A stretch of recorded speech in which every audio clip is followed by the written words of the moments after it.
Now, we do have, as you mentioned earlier, our reporters are, really scattered across the area. We've got one of them on a tall ship. The tall ship is called Sagres. Our very own Derek Lytle is up there right now. Derek, tell us all about this incredible ship and the amazing view that you have right now. Hey guys, we had a really wet morning that wasn't cooperating with us when we got picked up over at Shore Drive. But it's really quite changed now. Beautiful day now.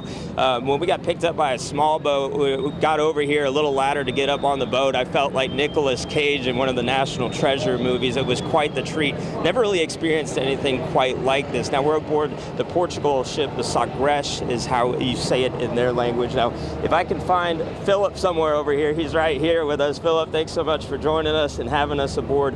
A tasty breakfast this morning. We had all the delights. Walk me through. It's an almost 90-year-old boat that we're standing on. Tell me about some of the history when it was taken by the U.S. in the 40s and all of that stuff. Yes, of course. The ship was built in Germany, in Hamburg, in the shipyard of Blom & Voss. It was a ship built in 1937 and served as a German school ship. And then after World War II, it came for the United States as a war compensation. Since then, it was sold to Brazil, where he became the Guanabara school ship for the Brazilian Navy. After that, in 1961, the ship came to Portugal, was sold to Portugal, and since then serves as a school ship for the Portuguese Navy to actually training cadets and any other missions that for the Portuguese Navy. And how many people you got on board? It's about building camaraderie, is that right? Yes, of course. We, in this moment, are on board 107, so 107 crew members and a plus of 36 Portuguese cadets and 1 Romanian cadet. Now, heaven forbid we get stranded out here. Take me over here. We got some wine aboard. I want you to share with me the history here.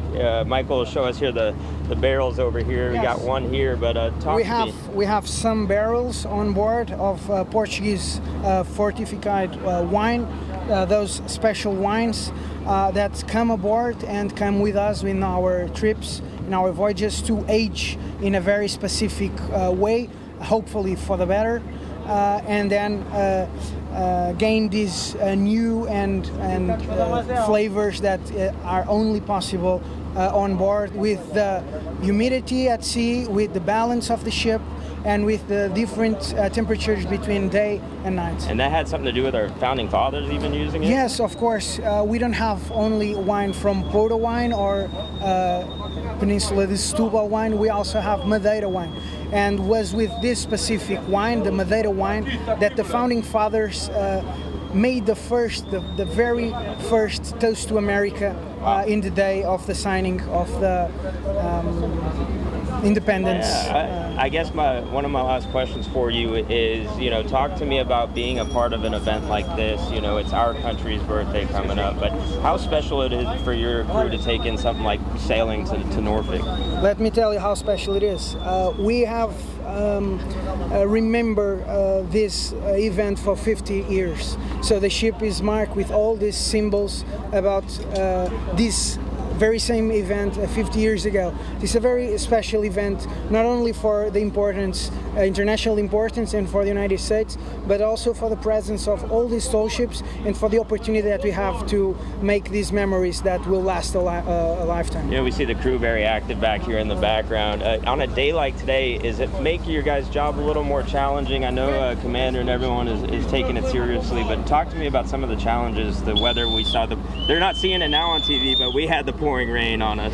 Yeah, of course. On a tall ship like this, we are all the time in here. The wind, the sea, the waves, it all feels different with other kind of ships, especially warships. Mm-hmm. And we all have that background too, warships, trips and missions, and this is very different. You feel very strongly all the elements of the nature. Yeah, well, Philip, again, it's a blessing to be on board with you guys. Thank you so much. We're going to wrap it up for now and send it back to you guys, but we'll be back shortly with some more. Oh, love it. All right, Derek, thank you so much for that. Okay, the Sagres. Yeah. Is how you pronounce that. So we just saw this incredible ship, and Derek, thank you for your reporting this morning. So this is a sail training vessel for Portugal's Navy. You just heard that from Derek and who he was speaking to. I think the cool thing about the Parade of Sail, about everything happening today, is these ships really do come from all over the world. So you're going to see Portugal, you're going to see France and Switzerland and the Netherlands and Brazil and all of these different countries really just floating down the Elizabeth River heading toward Town Point Park. So that's going to start the Parade of Sail at noon. Make sure you join us for our special edition of 13 News Now at noon. We're going to show you all the tall ships and military vessels coming through. Sounds good. Yeah, we're definitely looking forward to it. Your time is now 10:40. We're going to take a quick break. We'll be back with some more.